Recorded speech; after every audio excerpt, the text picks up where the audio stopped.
نحمده ونصلي على رسوله الكريم أما بعد فأعوذ بالله من الشيطان الرجيم بسم الله الرحمن الرحيم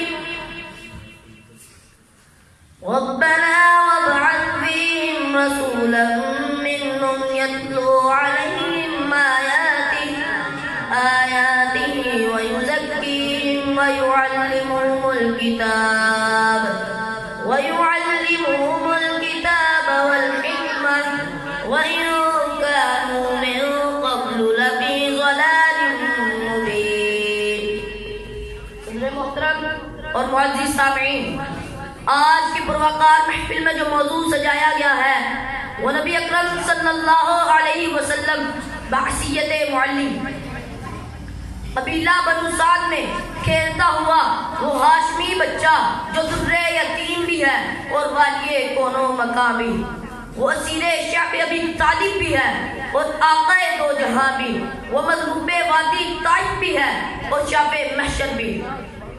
وہ رشت و ہدایت کا ایسا منبع و مرکز ہے جہاں ہر شخص چاہے وہ مومن ہو یا مجاہد، عابد ہو یا زاہد، عالم ہو یا جاہل، حاکم ہو یا محکوم، ہدایت کی روشنی پا سکتا ہے، کیونکہ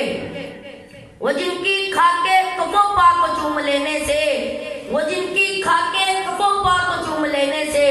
بلندیوں کی سند آسمان سے ملتی ہے. جی ہاں جناب صدر، اگر کوئی سربراہ مملکت ہے تو تاجدار مدینہ سے امور سلطنت کے راضی کے، اگر کوئی سپاہ سالار ہے تو بدر و حنین کے جرنیل سے فنون جنگ کے اسرار پائے، اگر کوئی دولت مند ہو تو مکے کے تاجر اور بحرین خزینہ دار کی تقریب کرو، اگر غریب ہو تو شعب ابی طالب میں محصول اور مدینہ کے مہمان کی کیفیت سنو، اگر بادشاہ ہو تو سلطان عرب کا حال پڑھو، اگر استاد ہو تو صبح کی دستگاہ کے معلم قدس کو دیکھو. الغرض ہر شخص چاہے وہ ایوان سیاست و حکومت سے تعلق رکھتا ہو یا ایوان سلطنت و تجارت سے، طبقہ انسانی کے ہر طالب علم اور نور ایمانی کے ہر متلاشی کے لیے صرف رسول اللہ صلی اللہ علیہ وسلم کی سیرت ہی ہدایت کا سرچشمہ ہے.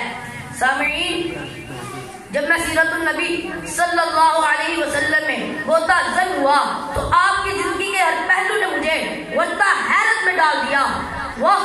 ایسا معلم جس نے مسجد میں عربی کو پیشاب کرتے دیکھا تو فرمایا لا تظلموا، محبت و یگانت کا درد دیا تو یہ ارشاد ہوا المؤمن کالجسد الواحد. فتنہ تو فساد کو پڑھتے دیکھا تو نبوت والی زبان سے فرمایا المسلم اخو المسلم.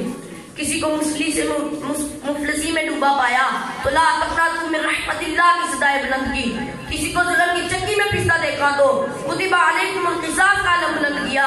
جب میری نظر اس دواجی زندگی پر پڑی تو یہ ارشاد سنا خیرکم